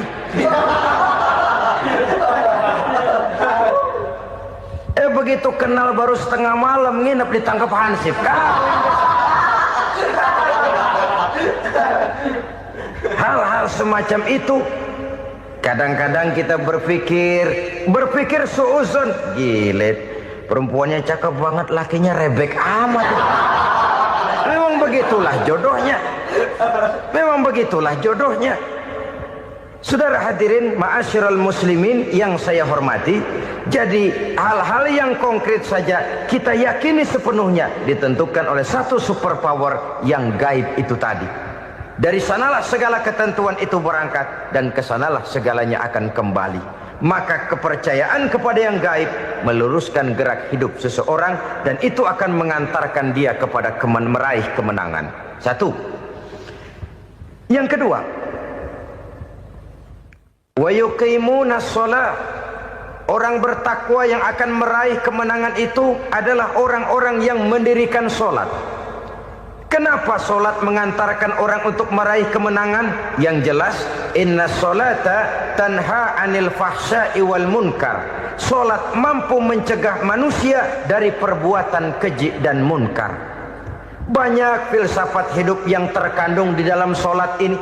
Sejak kita wudhu sampai kita menghadap ke arah kiblat, sampai kita melakukan gerak-gerak sholat, bacaan-bacaan yang ada di dalam sholat, lalu sampai kepada mengucapkan salam.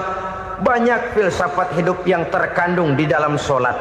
Umpamanya saja, setelah takbiratul ihram, mulai kita dengan sholat dalam posisi berdiri. Diajarkan dalam kitab-kitab fikih agar kita melihat ke arah tempat sujud. Ini kan filsafat kehidupan. Kalau kamu sholat dalam posisi berdiri, lihat tempat sujud. Jangan sholat mata jelalatan, sebab nanti bisa mengurangi kekhusyuan. Jadi wajar kalau yang dikatakan bahwa yang paling afdol adalah shaf yang di depan. Kenapa? Secara harfiah pengertiannya akan lebih mengundang kekhusyuan. Kenapa? Kalau kita di shaf paling depan di masjid umpamanya paling banter kita lihat tembok. Tapi kalau kita shaf di tengah atau di belakang, orang-orang di depan kita pun akan kelihatan. Yang bajunya loreng, yang bajunya genggang, yang bajunya macam-macam. Kita lihat, kadang-kadang kita pikirin, ada yang bajunya bolong. Kita sholat tapi dalam hati, nih orang bajunya robek yang nggak tahu apa. Ada saja hal-hal yang mengusik kekhusyuan kita. Oleh sebab itu diajarkan dalam posisi berdiri, lihat, arahkan pandangan matamu kepada tempat sujud. Ini kan filsafat kehidupan. Maksudnya apa? Kalau lagi diri lihat dong tempat sujud. Kalau udah di atas ingat dong sama yang bawah. Kalau sudah tinggi ingat dong dari mana kamu berangkat. Kalau sudah berkuasa bantu dong yang lemah. Kalau sudah kaya santuni dong yang miskin. Kalau sudah alim bimbing dong yang awam. Ini filsafat kehidupan. Dalam posisi berdiri kau lihat tempat sujud. Ini akan melahirkan kepekaan sosial di mana seseorang mau tahu kepada orang lainnya. Bagaimanapun kaya kita, tinggi pangkat dan jabatan kita, jikalau hidup hanya untuk kepentingan perut sendiri saja, rasanya belum membawa manfaat di dalam kehidupan kita. Tapi efek yang tertinggi sesungguhnya, sholat mencegah manusia dari perbuatan keji dan munkar. Perbuatan keji dan munkar, walaupun kelihatannya mendatangkan uang, membawa keuntungan, tapi itu keuntungan semu, keuntungan sementara. Dengan menipu orang lain kita bisa dapat untung, tapi tidak membawa berkah. Dan itu adalah kerugian besar dalam kehidupan kita. Maka untuk meraih kemenangan harus dimulai dengan membentuk kepribadian yang tegar, memiliki sandaran vertikal yang langsung kepada Allah Subhanahu wa ta'ala. Dan itu hanya bisa kita tempuh melalui jalur ibadah formal yang sudah ditentukan Allah, yakni sholat yang 5 waktu.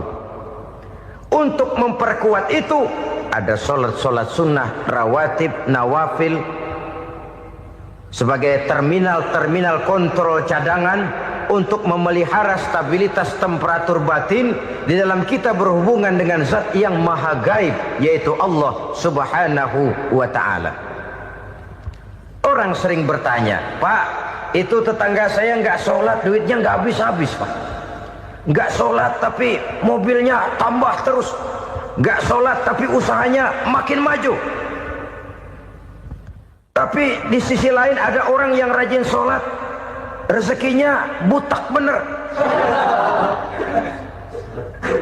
Anaknya mana kurus, mana korengan.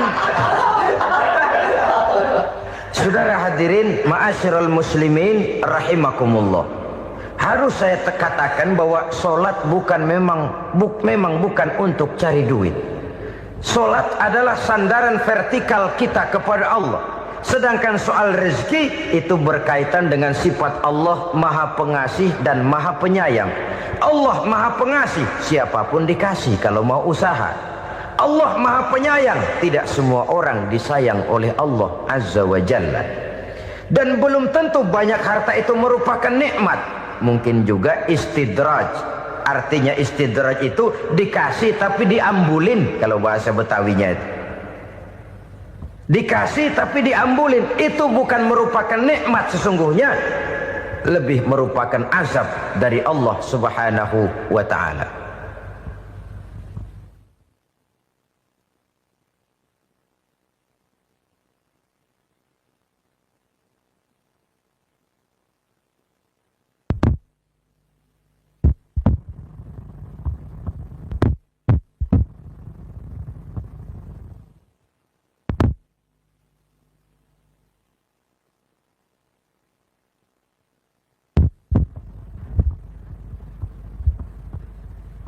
Agama mempunyai sistem sholat, dan kita umat Islam telah dituntun oleh Allah Subhanahu wa ta'ala yang wajibnya 5 kali dalam sehari semalam mendirikan solat, dan itu tentu berada dalam jangkauan kemampuan manusia.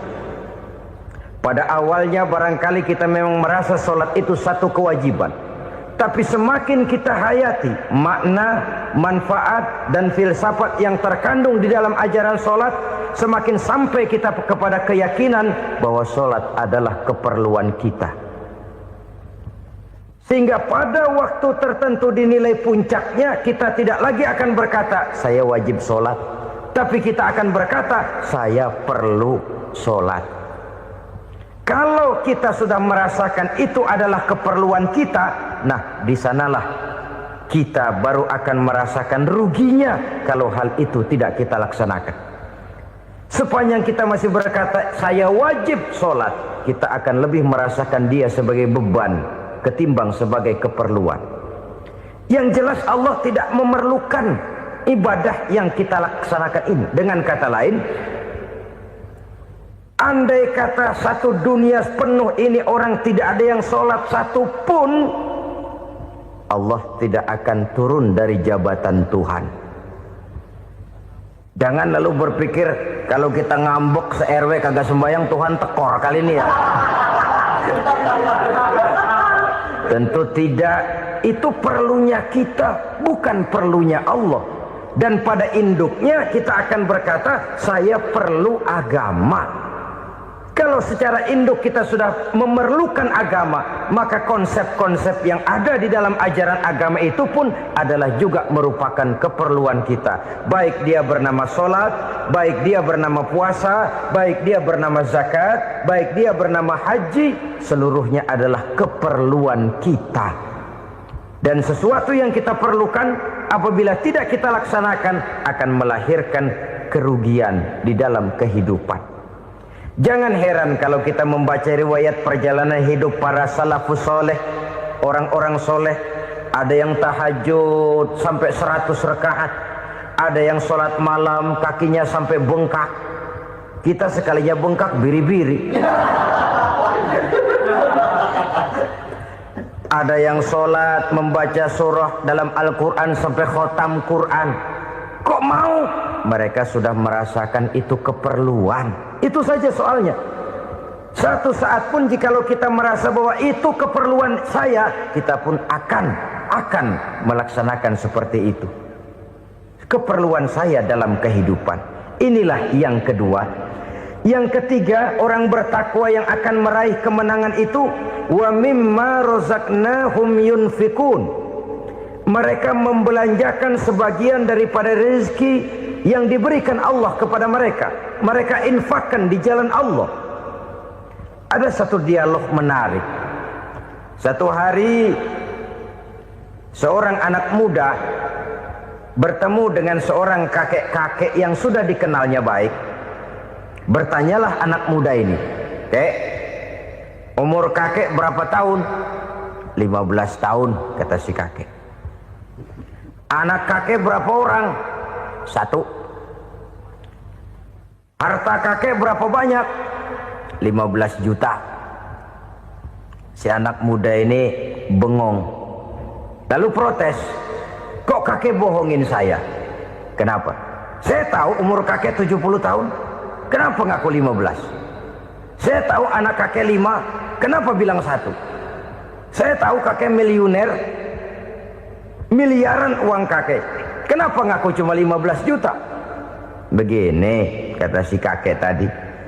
Benar, umur saya 70 tahun. Tapi dari umur yang 70 tahun itu baru 15 tahun terakhir ini saya merasakan ibadah kepada Allah. Meninggalkan maksiat, jauh dari segala macam munkarat. Maka yang 15 tahun inilah yang benar-benar saya rasakan sebagai umur saya. Benar anak saya 5, tapi yang 4 susah diatur. Cuman 1 rasanya nih yang bakal jadi si buah hati belahan jantung pelanjut cerita penerus sejarah. Cuma 1 ini yang saya harapkan, yang akan jadi anak soleh, yang akan membuat saya menerima pensiunan pahala. Kalau yang 4 apek dah, nggak ada harapan. Yang satu nyekek botol melulu. Oh begitu. Iya. Lalu kenapa kakek bilang harta kakek cuma 15 juta padahal saya tahu kakek uangnya miliaran, depositonya banyak? Ya karena 15 juta itulah yang saya ingat yang pernah saya belanjakan di jalan Allah. Saya merasa itulah harta saya yang sebenarnya. Yang miliaran yang saya simpan di bank kelak kalau satu saat saya mati akan jadi rebutan di antara anak-anak saya. Iya kalau anak saya soleh kayak yang satu ini. Kalau yang 4 tadi udah tulen dia bakal berantem dah berebut tuh. Jadi 15 juta yang saya belanjakan di jalan Allah inilah yang saya merasakan benar-benar harta saya yang sesungguhnya.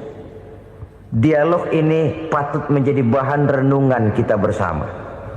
Diberikan kita umur 40, 50, 60, 70, 80. Berapa tahun dari umur yang diberikan itu yang jalan mulus, yang kita gunakan untuk melaksanakan ibadah? Banyak harta kita simpan di bank, di lemari, di dompet, di tas. Tapi berapa yang sudah kita depositokan di jalan Allah yang akan menemani kita di hari kita kembali nanti? Maka orang bertakwa yang akan meraih kemenangan, wa mimma razaqnahum yunfikun, mereka membelanjakan sebagian dari rezeki yang diberikan Allah di jalan Allah Subhanahu wa ta'ala. Ma'asyiral muslimin rahimakumullah. Zahirnya memang kita memberikan kepada orang lain, tapi hakikatnya kita menyimpan untuk diri kita sendiri. Kita memberikan kepada yatim piatu 25.000. Zahirnya kita memberikan si yatim, hakikatnya kan kita cuma nyimpan. Saya berikan titip kepadamu, ini untuk saya di akhirat. Kau boleh belikan baju, kau boleh belikan untukmu makan, kau boleh bayarkan sekolahmu. Ini untuk saya. Hakikatnya kita nyumbang masjid 1 juta, zahirnya kita berikan kepada panitia masjid, tapi hakikatnya kan cuma titip 1 juta ya untuk saya di alam kubur nanti. Silahkan kau boleh belikan semen, ini uang, belikan besi, belikan pasir. Saya cuma sekedar titip untuk kepentingan saya. Hakikatnya kita cuma sekedar menitip. Sebagaimanapun pada hakikatnya, apapun yang kita miliki dalam kehidupan kan cuma sekedar hak guna pakai, bukan hak milik mutlak. Harta kita, rumah kita, kendaraan kita, kebun kita, pabrik kita, hak guna pakai saja. Hak milik mutlak cuma untuk Allah Subhanahu wa ta'ala. Saudara-saudara kaum muslimin rahimakumullah. Ini yang ketiga. Kemudian yang keempat, orang-orang bertakwa yang akan meraih kemenangan, allazina yu'minuna bima unzila ilaika. Mereka yang beriman, mereka yang percaya kepada apa yang telah diturunkan kepadamu Muhammad, ay Al-Quran, yakni Al-Quranul Karim. Setelah percaya kepada yang gaib, mendirikan solat, kemudian menginfakkan sebagian dari rezeki yang diberikan Allah, mereka juga lalu percaya kepada yang diturunkan terhadap Nabi, yaitu tidak lain Al-Quranul Karim. Sekali lagi di sini, percaya bukan hanya sekedar percaya saja, tetapi percaya lalu menjadikan Al-Quran itu sebagai pedoman hidup. Sebab memang Al-Quran itu adalah GBHM, garis-garis besar haluan muslim. Apa yang harus kita lakukan, apa yang harus tidak kita lakukan, bagaimana mestinya kita bertingkah laku dan berbuat, seluruhnya tercantum di dalam Al-Quranul Karim. Itu sebabnya ketika satu hari Aisyah ditanya bagaimana akhlak Rasul, beliau menjawab, kana Rasulullah sallallahu alaihi wasallam khuluquhul Quran. Akhlak daripada Rasulullah tidak lain adalah Al-Quran. Jawaban simpel ini memberikan gambaran bahwa keseluruhan daripada konsepsi Quran sudah diterjemahkan dalam kehidupan Rasulullah sallallahu alaihi wasallam. Karena kita tahu akhlak adalah keseluruhan dari gerak hidup manusia. Sejak ia berpribadi, berumah tangga, bertetangga, bermasyarakat, sampai kepada berbangsa dan bernegara, Al-Quran tetap memberikan sentuhan nilainya. Oleh karenanya, orang-orang yang bertakwa adalah orang-orang yang menjadikan Al-Quran sebagai pedoman dalam kehidupannya. Dan kita yakini Al-Quran diturunkan kepada Nabi Muhammad bukan merupakan produk Nabi Muhammad. Isi dan redaksinya langsung dari Allah Subhanahu wa ta'ala. Kemudian cirinya yang kelima, orang bertakwa yang akan meraih kemenangan itu, wa ma unzila min qablika. Tidak hanya sekedar percaya kepada yang diturunkan terhadap Nabi Muhammad, yaitu Al-Quran. Mereka juga percaya kepada apa yang pernah diturunkan kepada para nabi, kepada para rasul sebelum Nabi Muhammad. Percaya kepada adanya suhuf, percaya kepada adanya Taurat, percaya kepada adanya Injil, percaya bahwa Allah dahulunya sudah menurunkan Taurat kepada Musa, percaya bahwa Allah sudah menurunkan Injil kepada Isa, percaya Injil ada, Taurat ada, diturunkan Allah untuk Isa dan Musa, tetapi tidak wajib mengamalkannya karena kita sudah diberikan Al-Quranul Karim. Ini yang perlu saya garis bawahi. Kita percaya Allah telah menurunkan Injil dahulu kepada Isa. Kita percaya bahwa Allah telah menurunkan Taurat dahulunya kepada Nabi Musa. Kadang-kadang ini dijadikan dalih, dikacaukan pengertiannya.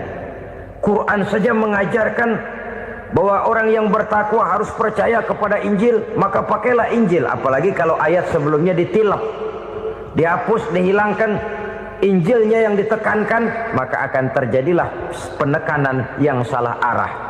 Karena salah arah akhirnya bisa merusak dan menghancurkan akidah. Ketika Rasul suatu saat pernah ditanya orang, "Ya Rasul, bagaimana sikap kita sebagai muslim terhadap Injil yang ada sekarang?" Beliau menjawab, "La tukadzibuhu jami'an wa la tusaddiquhu jami'an." Jangan didustakan seluruhnya, jangan juga dibenarkan semuanya. Artinya, ini sudah merupakan gambaran dari Rasul bahwa dalam Injil yang ada sekarang masih ada ajaran-ajaran tauhid yang dibawa oleh Nabi Isa dan diajarkan kepada umatnya. Tapi juga dalam Injil yang sekarang ini sudah terkena intervensi dan investasi manusiawi. Karena itu Rasul menyimpulkan, la tukadzibuhu jami'an wa la tusaddiquhu jami'an. Jangan didustakan semua, jangan dibenarkan seluruhnya. Kita memang percaya Allah telah menurunkan Injil kepada Nabi Isa dulu, tapi kita tidak wajib mengamalkan Injil. Kita percaya Allah telah menurunkan Taurat kepada Nabi Musa, tapi kita tidak wajib mengamalkan kitab ajaran Taurat. Yang wajib kita percayai dan kita amalkan hanyalah Al-Quranul Karim. Kenapa? Oleh karena baik yang ada di dalam Taurat, baik yang ada di dalam Injil, tentu tercakup di dalam Al-Quran sebagai kitab terakhir yang diturunkan oleh Allah Subhanahu wa ta'ala. Dan itu wajar. Kalau seorang pejabat mau mengeluarkan satu keputusan baru, tentu dia harus meninjau keputusan-keputusan lama. Andai kata dianggap tidak berlaku, dianggap tidak relevan lagi, maka keputusan-keputusan lama itu tentu sudah dianggap tidak berlaku. Sebagian daripada aturan-aturan dalam keputusan lama yang masih dianggap relevan tercantum dalam keputusan baru yang wajib diamalkan. Begitulah hubungannya antara Al-Quran, Taurat, Zabur, dan Injil. 4 kitab samawi yang diturunkan Allah masing-masing kepada Zabur untuk Nabi Daud, Taurat untuk Nabi Musa, dan Injil untuk Nabi Isa alaihi wassalatu wassalam. Ketiga-tiga kitab itu kita percayai adanya. Kita yakini Allah telah menurunkan Zabur, Taurat, dan Injil. tapi kita tidak wajib mengamalkannya. Yang wajib kita mengamalkannya sekarang ini tidak lain hanyalah Al-Quranul Karim saja, karena ia mencakup apa yang ada di dalam Zabur, apa yang ada di dalam Taurat, dan apa yang ada di dalam Injil. Keotentikannya bisa dipertanggungjawabkan. Ya, tapi kan Nabi Muhammad sudah mati 14 abad yang lalu, dan di zaman beliau Al-Quran kan belum dikodifikasikan, belum ditulis. Bagaimana keotentikannya bisa dipertanggungjawabkan? Mudah saja. Allah berjanji, inna nahnu nazzalna dzikra wa inna lahu lahafizun. Kami yang menurunkan Al-Quran dan kami yang akan menjaga dan memeliharanya. Allah turunkan Quran, Allah menjaganya. Bagaimana cara Allah menjaga Al-Quran itu? Banyaknya orang-orang yang hafaz Al-Quran. Hafaz Al-Quran 30 juz, 114 surah, 6.666 ayat. Sehingga jangankan satu kata, jangankan satu ayat, satu kalimat saja berubah, sudah akan timbul reaksi dan mudah dimengerti. Kenapa? Banyak orang-orang yang hafaz Al-Quran.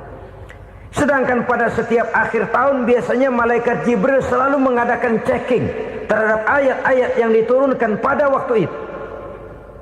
Di zaman Nabi sendiri sudah ada usaha kodifikasi. Dan yang lebih luar biasa lagi, sampai hari ini tidak seorang pun mampu membuat satu ayat saja semacam Al-Quran. Ke bahasa manapun dia diterjemahkan, naskah aslinya tetap ikut. Rujukan dasarnya tetap ada. Berdasarkan itu, maka tidak mungkin terjadi penyelewengan terhadap atau pemalsuan terhadap ayat-ayat Al-Quranul Karim. Kesuciannya, keotentikannya, kemurniannya bisa dipertanggungjawabkan. Ma'asyiral muslimin rahimakumullah. Oleh karenanya, konsepsi dasar daripada ajaran Islam ini memang tidak lain adalah Al-Quran dan Sunnah. Isi daripada agama Islam yang merupakan iman, Islam dan ihsan, konsepsi dasarnya tidak lain adalah Al-Quran dan Sunnah Rasulullah Sallallahu Alaihi Wasallam. Maka yang kita perlukan sekarang ini adalah terjemahan Al-Quran di dalam kehidupan kita. Dengan demikian, maka gaya kehidupan yang lebih Qurani itulah yang kita dambakan. Kita perlu memang terjemahan Quran dalam bahasa Inggris, dalam bahasa Belanda, dalam bahasa Jepang, tapi yang lebih kita perlukan adalah terjemahan Quran di dalam kehidupan kita. Konsekuen, tidak memanipulasi, ringan sama kita jinjing, berat sama kita pikul. Jangan kalau lempengan ayat Quran tuh kira-kira enak diamalin, keras teriakan kita. Giliran kira-kira ayat Quran itu mukul kepala kita sendiri, diam kita. Itu ciri yang pernah disindir Allah dalam awal-awal Baqarah juga. Ciri beragamanya orang yang munafik. Kullama adha'a lahum masyawfih, kata Allah. Wa iza azlama alaihim qamu. Apabila terang mereka jalan, apabila gelap mereka berhenti. Artinya, kalau kira-kira di Islam nguntungin, rame-rame pada teriak Islam. Tapi ketika diminta untuk berjuang, ketika dituntut untuk berkorban, rame-rame mengundurkan diri. Nasib agama tidak ubahnya seperti daun pisang yang dikait orang di tepi jalan lantaran tak berpayung di ketika hari hujan. Manakala hujan usailah sudah, daun itu pun dicampakkan di tepi jalan, diinjak pula orang nan lalu. Artinya orang menjadikan agama cuma sebagai lipstick, decoration only, tidak konsekuen.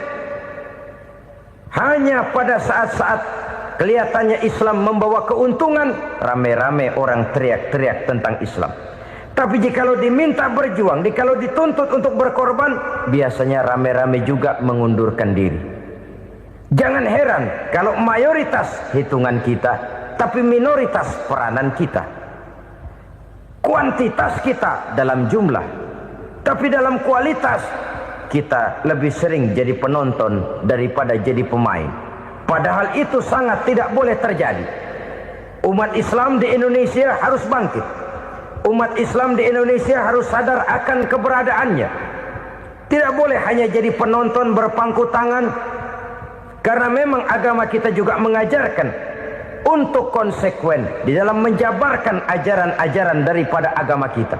Kita sering jatuh menjadi umat yang lemah oleh karena kita ini tidak pandai menggalang kebersamaan yang diakibatkan tidak konsekuennya kita. Diistilahkan bahwa umat Islam di dalam menggalang kebersamaannya itu harus seperti orang main sepak bola. Saudara-saudara kan tahu orang main sepak bola itu. Orang main sepak bola, kalau pertandingan belum dimulai sih silakan saja kumpul di luar lapangan, atur strategi yang baik. Tapi kalau pertandingan sudah dimulai, turun ke lapangan hijau, jangan kumpul terus.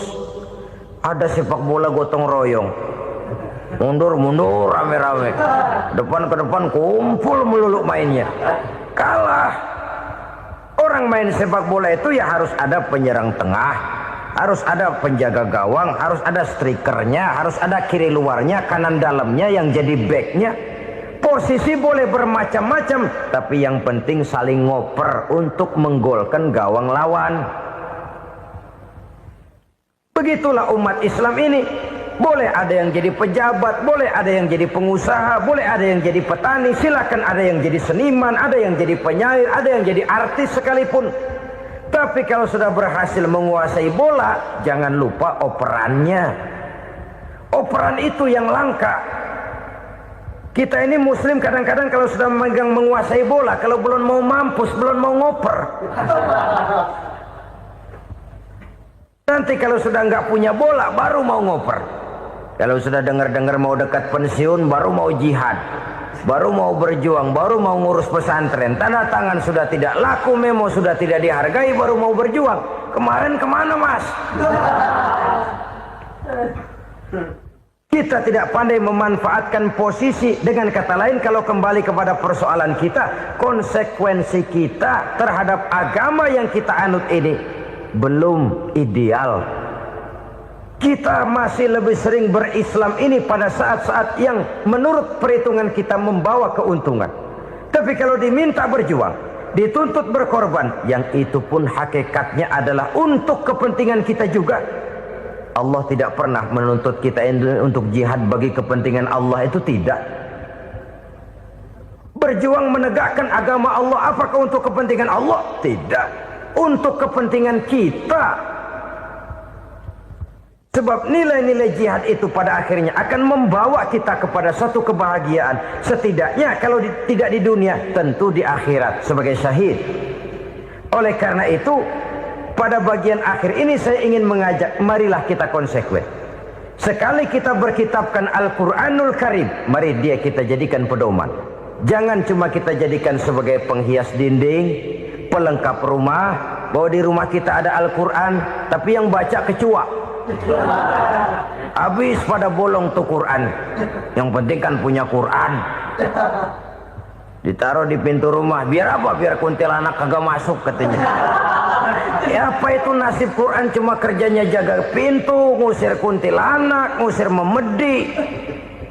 Bagaimana kita hidup menurut tuntunan Al-Quran? Kadang-kadang tidak pernah menjadi masalah bagi kita.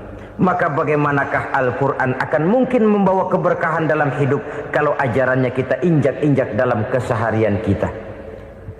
Mewujudkan gaya hidup yang lebih Qurani, itulah yang akan kita rintis di dalam kehidupan kita. Bertahap, step by step, menurut kemampuan yang ada pada kita. Jika jalan ini tidak bisa kita selesaikan, percayalah akan ada generasi penerus yang akan melanjutkan usaha dan cita-cita mulia itu. Jadi percaya kepada Taurat, percaya kepada Injil, sekadar percaya Allah dahulunya sudah menurunkan itu. Tapi kita tidak wajib mengamalkannya. Kenapa? Generasi Injil masa berlakunya sudah kedaluarsa. Taurat masa berlakunya sudah kedaluarsa. Injil pernah berlaku untuk orang Nasrani di zaman Nabi Isa. Taurat pernah berlaku untuk orang Yahudi di zaman Nabi Musa.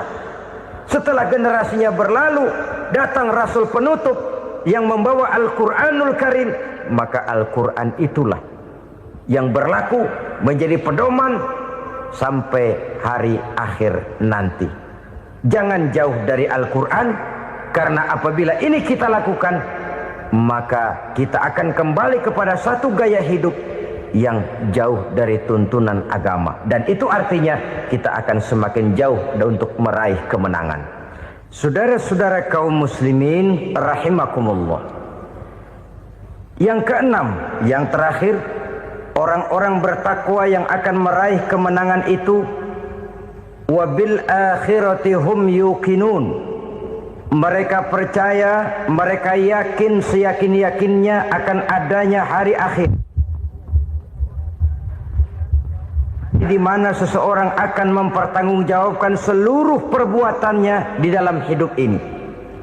Dan tidak ada satu perbuatan yang bagaimana kecilnya sekalipun, yang tersembunyi dalam pandangan manusia, yang tidak akan dibukakan persoalannya di mahkamah Qadi Rabbul Jalil di akhirat nanti.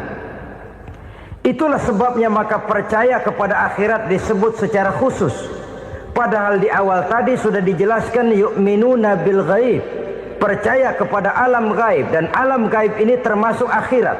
Kenapa pada bagian akhir disebut lagi akhirat? Karena ternyata bahwa kepercayaan kepada adanya akhirat merupakan induk dari kepercayaan terhadap adanya malaikat, setan, jin, dan lain sebagainya, dan akan lebih memberikan sugesti dalam kehidupan manusia untuk meluruskan gerak hidupnya. Jikalau satu saat tergerak hati akan berbuat kejahatan, ingin mencuri, sadarlah, awas ada akhirat. Sebab kalau kita cuma teriak awas ada polisi, itu cuma tertunda sementara, begitu polisi meleng embat. Kalau kita ingin berbuat jahat cuma berteriak awas ada hansip, cuma sementara kehansip itu ada. Tapi kalau ceritanya awas ada akhirat, mau menyeleweng awas ada akhirat, mau berjudi awas ada akhirat, mau mencuri awas ada akhirat. Keyakinan yang akan meluruskan gerak hidup manusia sehingga gerak itu jadi lebih terarah dan terkontrol, tidak merugikan baik diri sendiri, lebih-lebih orang lain. Ternyata bahwa kepercayaan kepadanya adanya hari akhirat sanggup menjadi sumber daya kontrol dari kehidupan manusia, sehingga ia tidak terjebak dalam perbuatan maksiat dan munkarat. Saudara-saudara kaum muslimin, inilah saja yang kita bicarakan pada pertemuan kali ini. Semoga Allah subhanahu wa ta'ala memberikan kekuatan zahir dan batin kepada kita untuk dapat meraih kemenangan dengan beriman kepada yang gaib, mendirikan solat, membelanjakan sebagian dari rezeki yang diberikan Allah, percaya kepada Al-Quran, beriman kepada kitab-kitab yang diturunkan sebelum Al-Quran, lalu meyakini adanya hari akhirat. Terima kasih atas segala perhatian, mohon maaf atas segala kekurangan. Usikum wa nafsi bitaqwallah. Wassalamualaikum warahmatullahi wabarakatuh. Waalaikumsalam.